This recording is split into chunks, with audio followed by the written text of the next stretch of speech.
വിവർത്തനം എളുപ്പമല്ല, പ്രത്യേകിച്ച് അത് മാർപ്പാപ്പയുടെ പുസ്തകം കൂടിയാകുമ്പോൾ വലിയ പ്രതീക്ഷയോടുകൂടി ലോകം മുഴുവൻ കാത്തിരിക്കുന്നതാണ്.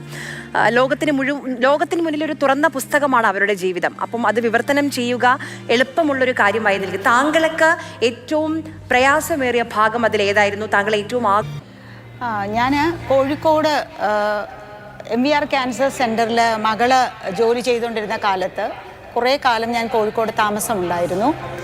അവിടെ വെച്ചിട്ട് ഒലിവ് ബുക്സ് ആണ് ഈ മാർപ്പാപ്പയുടെ let's dream a path to a better future എന്ന് പറയുന്ന ഒരു കൃതിയെ മലയാളത്തിലേക്ക് വിവർത്തനം ചെയ്യാൻ യോജിച്ച ഒരു വ്യക്തിയെ കണ്ടുപിടിക്കുക എന്ന ഒരു നിയോഗം സിൽവർ ഹിൽ സ്കൂളിലെ പ്രിൻസിപ്പലായ ഫാദർ ജോൺ മണ്ണാർത്തറയെ ഏൽപ്പിക്കുന്നത്.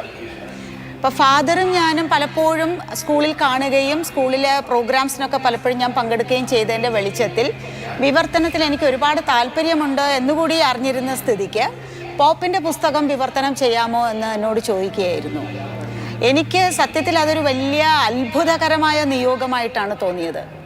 കാരണം ഫ്രാൻസിസ് പോപ്പ് ലോകത്തിലെങ്ങുമുള്ളവർക്ക് ഏറ്റവും ഇഷ്ടമുള്ള, അവരൊക്കെ മനസ്സിൽ കാണുന്ന എല്ലാ കൽപ്പനകളും എല്ലാ സാമൂഹിക നീതിയും വിളിച്ചു പറയുന്ന ഒരു ലോകത്തിൻ്റെ മനസ്സാക്ഷി എന്ന് പറയാവുന്ന വ്യക്തിയാണ്.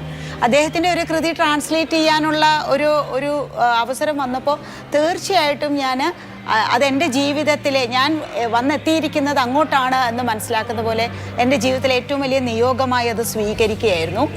2020 let's dream the path to a better future എന്ന് പറഞ്ഞ പുസ്തകം പോപ്പ് ഫ്രാൻസിസ് രചിച്ച് അത് പുറത്തു വരുന്നത്. അത് ഒലിവ് ബുക്സ് അതിൻ്റെ കോപ്പിറൈറ്റ് എടുത്തിട്ട് ഡോക്ടർ മുനീർ ആണ് ഈ ഒരു നിർദ്ദേശവുമായി വന്നത്.